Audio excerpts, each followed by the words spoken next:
किसी का सुरक्षा न कटौती होता है न सुरक्षा बढ़ाया जाता है। अगर किन्हीं को लगता है कि उनके ऊपर खतरा है तो आवेदन दीजिए, तो उस पर विचार होगा। राजनीतिक रोटी सेकने का काम करते हैं। ठाकुर अमर रहे, कर्पूरी ठाकुर अमर रहे। सर, आज जयंती समारोह है, क्या कहेंगे? आदरणीय श्री कर्पूरी ठाकुर जी के जन्म जयंती समारोह की पूर्व संध्या पर आज यहाँ कार्यक्रम का आयोजन किया गया।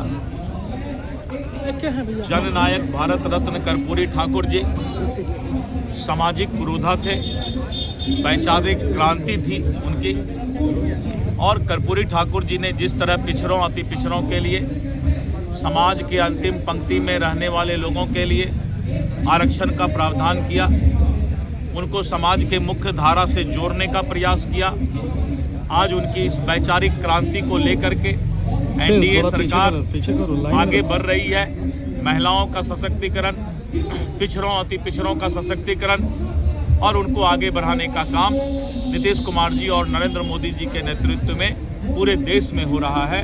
कर्पूरी ठाकुर जी ने जिस तरह से पिछड़ों अति पिछड़ों की आवाज़ उठाई और खुद एक साधारण व्यक्तित्व रहकर आज के नेताओं को कर्पूरी ठाकुर जी से सीख लेने की ज़रूरत है कि नेताओं को कितना साधारण रहने की आवश्यकता है। अगर नेता साधारण रहेंगे तभी समाज की सेवा कर पाएंगे, और नेता जैसे ही असाधारण हो जाते हैं तो समाज से दूर हो जाते हैं। तो कर्पूरी ठाकुर जी से simple living and high thinking, उनका जो सोच था वो अपने आप में आज हमारे लिए जो है विचारधारा बनकर सामने खड़ा है। सर, 14 इथेनॉल प्लांट लगभग बंद होने के कगार पे है। ऑयल मार्केटिंग कंपनी ने 50% की कटौती मैंने स्पष्ट तौर पर कहा है कोई इथेनॉल प्लांट बंद नहीं हो रहा है। जितना प्रोडक्शन वो करते थे उनका प्रोडक्शन ऑयल कंपनी और सरकार खरीदते थे। अभी जितना प्रोडक्शन हो करके आया है सरकार के पास स्टॉक है, अभी उसी हिसाब से उनको प्रोडक्शन करना है। E20 ऑटोमोबाइल कंपनी और जो हमारी 20% हम इथेनॉल की मिलावट करते हैं, जो मक्का प्रोसेसिंग से जो इथेनॉल बनता है वो काफ़ी महंगा बनता है।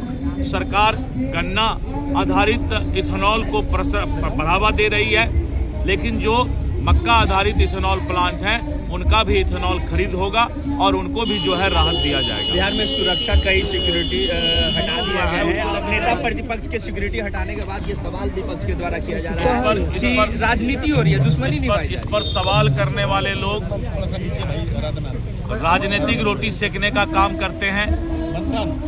कोई भी सुरक्षा देने के लिए प्रदेश में सुरक्षा समिति होती है जो इस बात का विचार करती है कि किनको कितना थ्रेट है और किनको कितना सुरक्षा देने की आवश्यकता है। इसीलिए अगर किसी को कोई थ्रेट है तो सुरक्षा समिति के पास अपना आवेदन दे और उसको सुरक्षा मिलेगा। किसी का सुरक्षा न कटौती होता है न सुरक्षा बढ़ाया जाता है। अगर किन्हीं को लगता है कि उनके ऊपर खतरा है तो आवेदन दीजिए, तो उस पर विचार होगा।